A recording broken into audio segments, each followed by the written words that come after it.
Hi everyone, welcome back to Sharon America. I said, people, I am feeling so sick. I just came home from work, wash off and come straight in out of bed. I said, people, this morning I woke up like around from 2, 3 o'clock. My stomach started hurting. And when I tell her the pain, I still force and go to work because I have things to do. But I did my assignment. I left work like around 11 o'clock.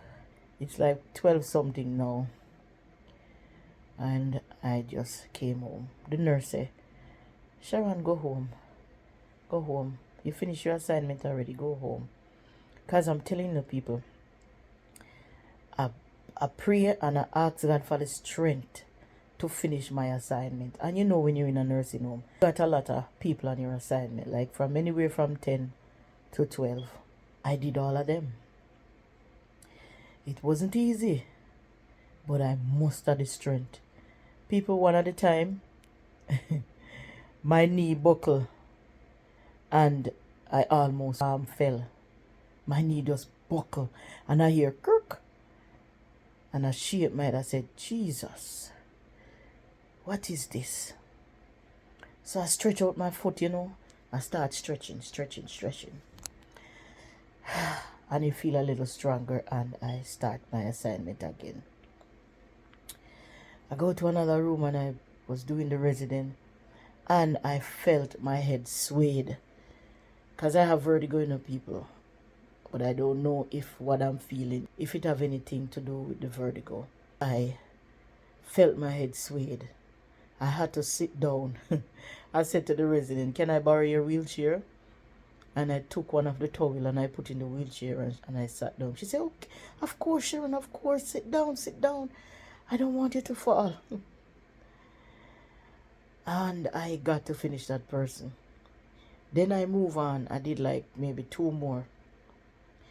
So I went to another room and I felt my stomach nauseous. So I had to leave that room and I went to the bathroom. I come back and I said, you know what, let me hurry up and finish that room before. So while I was there, my knee buckled again. And one of the residents said, what was that sound? And I said, my knee. So when my knee buckled, I leaned on one of the resident bed. The resident said, oh my God, Sharon, please don't fall. They did something that, let me tell you, it melts my heart. People, sometimes you when you work in this facility, you meet on some of the nicest person and some of the worst person. But this one person, let me tell you, she was one of the nicest person. She said to me, Sharon, come, let me pray for you. Let me pray for your knee. And one of the residents, she was laughing when she said that. I said to her, give me a minute. And I started to stretch my knee again. And then I went to her and she said, can you hold up your knee? I said, yes. But it's one of those residents that sometimes she's confused.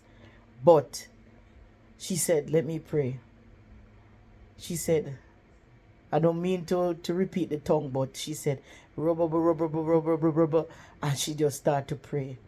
And she prayed, and let me tell you, what she prayed made sense. And it reminded me of the scripture in the Bible that talk about the foolish things will confound the wise, And she prayed for me, and then she said, let me pray for your stomach. And she started praying for my stomach. And she said, you're going to feel okay. You're going to finish your assignment. And I said, oh, sure, I plan to. When she prayed for me, I finished with that room and I left. And I said to myself, boy, a lot of people would laugh at her because she's confused.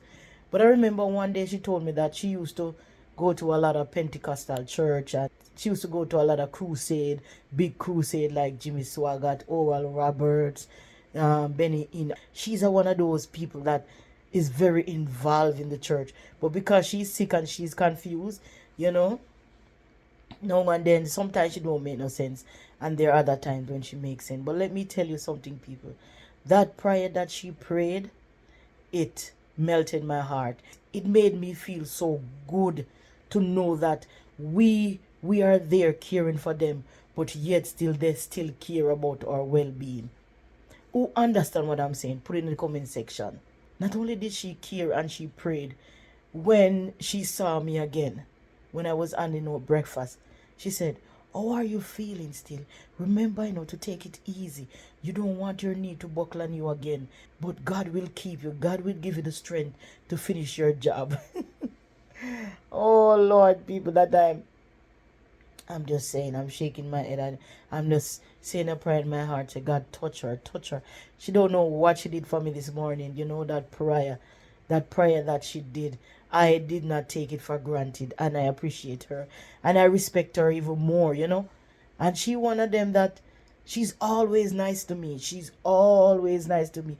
She has never given me a hard time when I go in there to help her. Never, never, never say a hungry word, never ever say a harsh word to me. And I'm so happy for her. But people, when it was approaching like maybe 10:30 or so, I got finished my assignment and I said I was going to sit down. But then I start shaking and I had to lean over again, and the nurse said, Sharon, time for you to go home. She said, you finish all of your assignment. You can go home. I said, yeah, I think I'm going. I'm not going to play like I'm any superwoman or anything like that. And so I called my husband and he came and picked me up, and I left.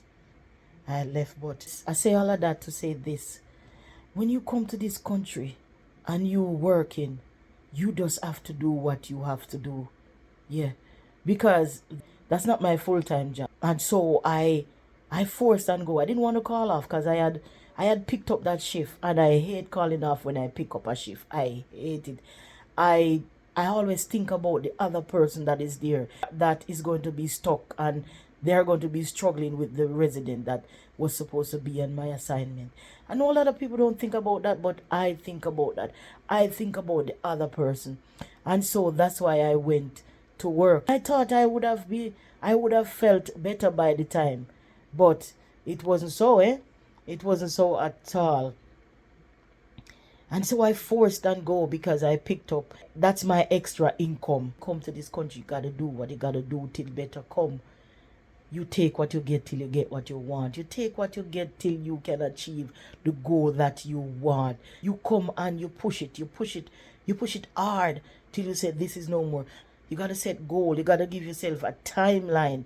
This is what I'm gonna achieve in X time. Because people, if you don't do that, you will be here for years and you will not achieve nothing. So you gotta give yourself some timeline when you come to this country. You gotta give yourself say, look here, this is what I'm gonna do till X time, and I know by this time I will achieve the goal that I set. So that's why I force and go, people. I could have stayed home and call off, but I say, you know what, let me go and do even 4 hours. Cause I know my body, and I know at what length I should push my body. But I smile and I said, boy, when you come, when you're an immigrant and you want to achieve certain things, these are some of the things that you have to go through. These are some of the decisions that you have to make. A lot of people will be in the country that you're from, and they don't know how hard you have to work. They don't know what you go through. They don't know what you have been through and the things that you are going through to achieve what you have. You go back and they see you buy a piece of land and you build a house and you take your time and build it and build it and build it. And at the end of the day, you have a big dwelling. You have a nice house. You set up a nice saving, a nice retirement fund. At the end of the day, all they have to say is, boy, she come back, she have money, she show off, and they target you. and they don't know how hard you have to work. People, I am just here lying down and I'm in pain, but I just feel like I have a 24-hour bug. I did a COVID test when I came home. It was not COVID. So I said, you know what, I think it's a 24-hour bug because this happened to me already and it went away in 24 hours. So I'm just watching it. It doesn't go away. I'm going to the doctor in the morning. I just wanted to share that little incident with you with with that little lady. You know, she prayed for my knee and my belly. It made me feel good. It warmed my heart. But these are some of the things that we see and we go through when we go to different places. If that put a smile on your face, you put in the comment section and let me know. And don't judge a book by its cover. Don't judge a book by its cover. I want to tell all those people that subscribe to the channel with the video that I made last week. I just want to tell you thanks. Thank you for your comment. I don't take offense to the comment that were there. You have bad, you have good. Everybody's not going to be the same. And I thank you for engaging in the video. Thank you so much. And I promise I won't disappoint you guys. But just follow me, follow Shar in America. You're gonna see my journey. Sometime we're gonna have a little talk. You're gonna see a different thing. If you want me to do a different thing, just put it in the comment section. If you want to hear more stories, put it in the comment section. And people, I did not break any HIPAA law. Okay? If you want to know about HIPAA law, you go and search it up and see the terms and condition of HIPAA law. I'm not a fool. But that's it for me, people. For Shar in America. Please, I'm asking you to like, share, and subscribe. Tell a friend to tell a friend about Shar in America.